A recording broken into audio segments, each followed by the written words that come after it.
first permaculture design principle is observe and interact. When we look at nature, we can see that animals, to survive and thrive, have to observe their environment, not just with their eyes, but their ears, all of their senses, and they are constantly interacting with it. If they don't, they're soon dead. And yet, in the modern world, we've come to think that to be competent to do anything, we need to have knowledge poured into our heads, told what to do, how to do it, that we're incapable. It's, in a way, one of the downsides of a century of compulsory education. Children that have had the freedom to interact with their environment, learn as they go. So a lot of permaculture is trying to re-inspire that aspect.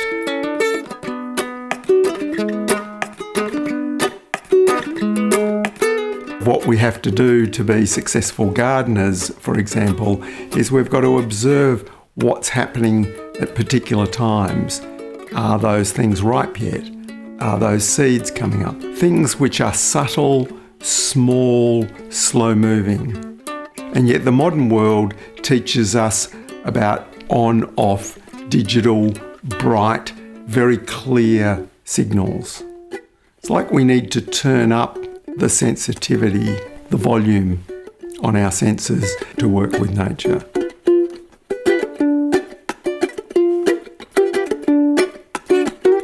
And also at a very practical level, to regulate our environment. Is it appropriate to put on a jumper? Should we have opened the blinds in the morning to let the sun in?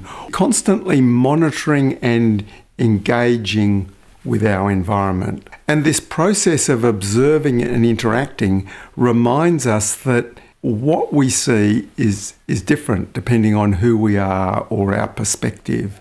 It's what's in our minds as well is shaping it. So the proverb, "Beauty is in the eye of the beholder," reminds us of this aspect of observing and interacting.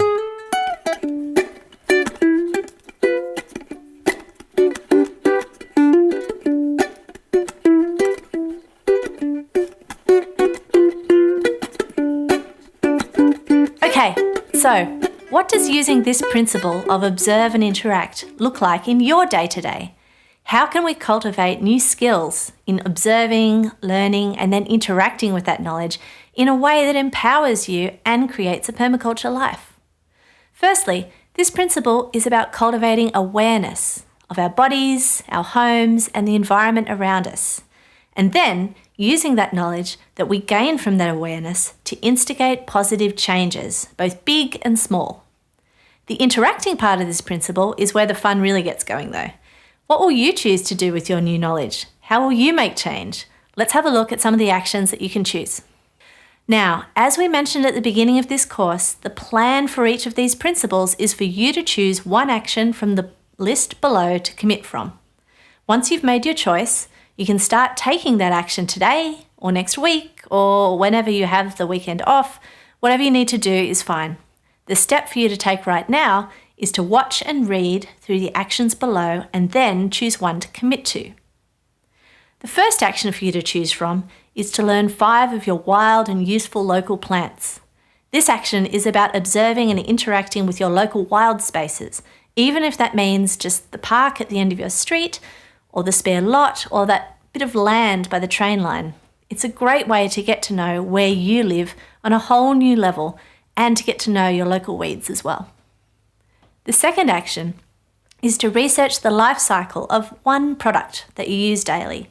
This action is about observing and interacting with supply chains and the reality of how we live and what we use in our daily lives.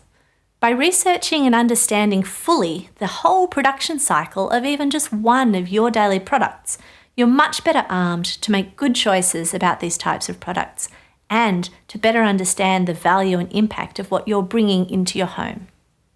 The other actions you can choose include: take a look at your home's temperature and passive strategies for learning how to manage that better. researching some local food producers where you live and figuring out how to support them, learning about your garden soil by testing its pH, and exploring your local waterway and understanding where it goes from source to sink. There's also adopting behaviours that see you spending more time outside in your local ecosystem with your kids or your friends. Now, all these ideas and actions are everyday ways to observe and interact while providing you with truly useful skills to make your life just that little bit better. Once you've chosen the action you're going to take, check that it speaks to your personal goal statement. Then mark it off in the final lesson of this module, the one called Choose Your Action. Doing this final bit, committing to actually doing something, is a really great way to gently but powerfully hold yourself accountable to your personal objective and your vision to create a permaculture life. So, get watching and reading and then make your choice of which action you're going to take. Comment as you go if you like, and we'll help you along the way.